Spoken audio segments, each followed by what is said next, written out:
le toca hoy cobrar las cosas de ANSES, que ayer se anunció el aumento de las jubilaciones, que después obviamente es un aumento que replica en algunos planes sociales, en las pensiones. Y para hablar de esto estamos en comunicación con Eugenio Semino, que es el defensor de la tercera edad. Semino, ¿cómo le va? Gustavo Arabia y el equipo de Y Ahora Quién Podrá Ayudarnos lo saluda desde Radio Con Vos.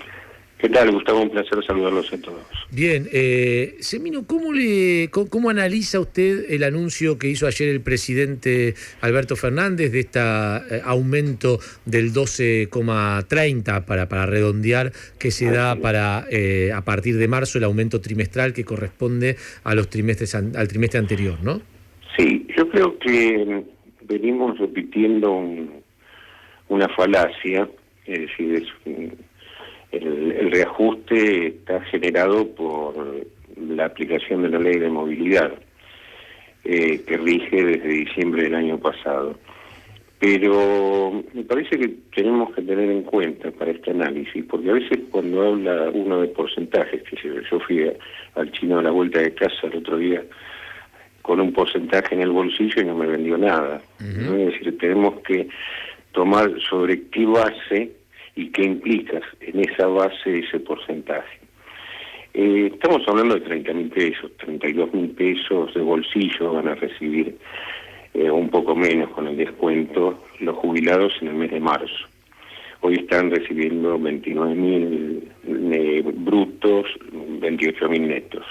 5 millones de jubilados subvencionados, 500.000 que están en la PUAN, 25.000 pesos, y 1 millón de no contributivas, discapacitados, 23.000 pesos. Pero precisamente hablando de eso, que es más, es transversal a todas las administraciones, porque recordemos que los saberes jubilatorios perdieron en 18 y 19 20 puntos, 19.5 respecto a la inflación durante el 2020, con los reajustes por decreto y una distorsión en el mes de marzo, que se aplicaron índices decrecientes, perdieron también respecto a la fórmula suspendida y a la inflación. Y con esta fórmula lo que se reproduce es exactamente el mismo tema. Entonces, me parece que el tema esencial es que no reconoce el sistema político, más allá de quien administre, que estamos en un problema social y humanitario de gran dimensión, porque esto que estamos hablando, sobre todo para el sector del adulto mayor, se da en el escenario de pandemia. Más del 83% de los 122.000 fallecidos que tenemos son adultos mayores. Las prestaciones de salud son escasas o no llegan, y las familias que en algunos casos podían ayudar previo a la pandemia perdieron ingresos.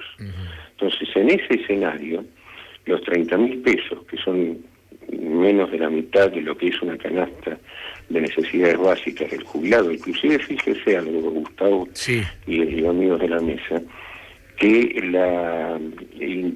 lo que es la inflación núcleo, que es la que más afecta al jubilado, porque es una canasta muy chica, aumenta por sobre el promedio del índice general. Ahora, pero déjeme puntualizarle dos cosas, ¿Cómo no? Eugenio, que dijo el presidente, y quiero saber cuáles son sus consideraciones. La primera es que con los aumentos que ha dado, el jubilado le ha ganado a la inflación. Y la segunda, le hago la segunda pregunta, si me contesta ambas al mismo tiempo, que la fórmula que finalmente eligió la nueva administración es mejor, o por lo pronto menos perjudicial o más beneficiosa para los jubilados que la fórmula anterior, la que se había aplicado durante el gobierno de Mauricio Macri. Sí, bueno, eso es parte de la disputa política. Realmente quienes hacemos resistencia directa estamos ajenos, ¿no? Pero vamos a temas concretos. Fíjese, porque el presidente habló de que en este trimestre se le gana a la inflación, por un punto. Un punto, primera aclaración, son 300 pesos en el mes. Claro. Entonces, estamos hablando de algo totalmente insustancial cuando hay una canasta que es misérrima, cuando hay, perdón, un haber que es miserable. ¿Y cuánto ha perdido, perdón, el jubilado de la mínima o de cualquier otra? Bueno, supongo que por el achatamiento que se ha producido en la pirámide, mucho más los que cobraban más, ¿no? Pero ¿cuánto ha perdido en los últimos 4 o 5 años con respecto a la inflación? No sé si tiene el número. En los 4, para tomar de diciembre del 17 a la fecha, calculamos que alrededor del 50% de poder adquisitivo directo. 50%. Sí. Y estamos recuperando... En jubilación, perdón, sí. En haberes que ya eran bajos históricamente, sí, claro. ¿no? Y estaríamos recuperando un 1% ese jubilado. Que tampoco es así, y le cuento cuál es la falacia. Cuando medimos el trimestre, el jubilado va a cobrar el reajuste en marzo, ¿no es cierto? Sí. La inflación es diciembre, enero, febrero, ya la pagó. Por lo cual, ¿qué pasa? Hay un punto de equilibrio respecto a la inflación o una diferencia pequeña en ese cobro de marzo, pero con esa plata va a tener que llegar a junio, que es el futuro reajuste. Salvo que haya inflación cero en el siguiente trimestre, va a estar siempre 10 puntos abajo. ¿Me explico? Sí, por el desfasaje entre... La va prefinanciando, claro. La va pagando antes, con la plata vieja. Semino, buen día, Jairo Estracha lo saluda, ¿cómo le va? ¿Qué tal? ¿Cómo está? Le cambio, pero no tanto de tema, porque estamos hablando de la realidad del jubilado. ¿Qué lo llevó hoy a escribir en La Nación una nota titulada, si me parece que es de hoy, la vi hoy, la crisis terminal del PAMI? ¿Hay algo particular o es la situación crítica que se vive hace varios gobiernos? A ver, yo con Ernesto creo que él era joven y yo era viejo y estábamos hablando de este problema del PAMI, PAMI, ¿no? Por eso le pregunto. De hace muchos años, por lo cual es una situación crónica en el tiempo, pero muy agravada en esta etapa, y vuelvo al escenario de pandemia. Es decir, cuando más se requirió la atención de salud no estuvo, no está. Y el no estar, lo digo desde el siguiente relato muy breve. La entrada al sistema para ser atendido en PAMI es el médico de cabecera. Muchos médicos de cabecera, mal pagos por otra parte, hace 2 años que no hacen atención presencial. Los pacientes añosos tenemos dificultades de conectividad, a veces desde el punto de vista técnico, que no nos ayuda, y el acto médico, de no ser cara a cara, sobre todo con el paciente leñoso que necesita una larga escucha, que hay que medir gestualmente qué está pasando y demás, termina no sirviendo, termina no siendo. Pero bueno, cuando se da esa consulta, que en general no se da porque se copian más recetas, a veces el jubilado conoce más a la secretaria del médico que al médico, deriva a un especialista. Esa derivación, para ser atendido por un especialista, tarda entre 60 y 90 días. Cuando llega el especialista obviamente le da estudios, no complicados, baja y media complejidad, son 90 días más. Por lo cual estamos, para llegar a un diagnóstico y a un tratamiento, en 8 o 9 meses, que es una eternidad para cualquier paciente, y es el triple para un añoso. ¿Qué pasa? En la mayoría de los casos se ingresa al sistema en un momento que esa enfermedad, que pudo haber sido crónica o que estaba en desarrollo, estalla y se ingresa por vía de urgencia, se ingresa a una guardia, con el enorme riesgo que esto implica y con la guardia que no está dando respuestas necesarias y en tiempo.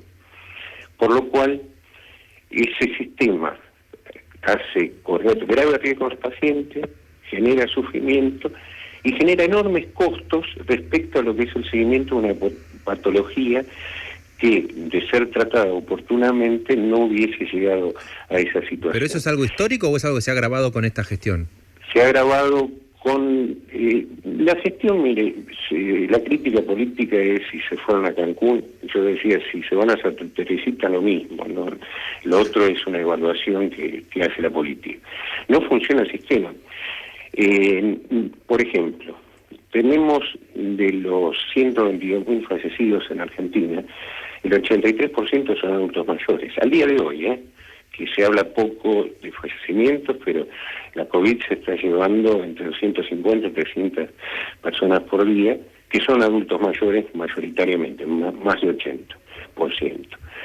Las enfermedades, las comorbilidades que podía tener ese adulto mayor no fueron seguidas, no fueron atendidas, por lo cual no hubo controles tumorales, no hay controles de diabetes, de hipertensión. Todo eso termina en enfermedad aguda o en otros desenlaces. Y algo de lo cual parece que no existe en Argentina, que es la salud mental. Todos sufrimos en la pandemia, en el mundo, pero los adultos mayores mucho más. Y no hay ningún tipo de atención y seguimiento. Y quienes tuvieron la etapa aguda de la enfermedad y salieron de ese episodio, tampoco son rehabilitados.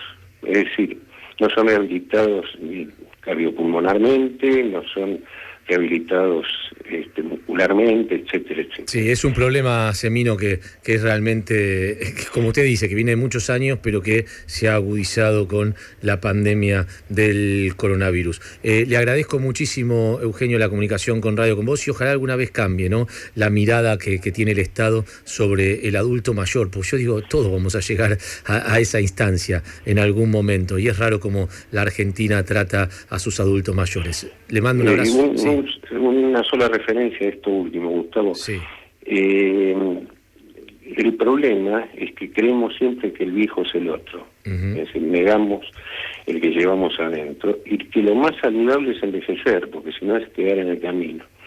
Y lo más patético de nuestra sociedad, y esto en términos históricos, es que cree que puede haber una sociedad no violenta dándole menos a los que más necesitan. Tiene razón. Semino, le mando un abrazo grande. Deseamos, como siempre, aunque nunca sucede, que estas situaciones cambien y ojalá tenga un muy buen fin de semana, que le deseamos de acá de Radio Con Voz. Igualmente por ustedes, por toda la mesa. Gracias. Era Eugenio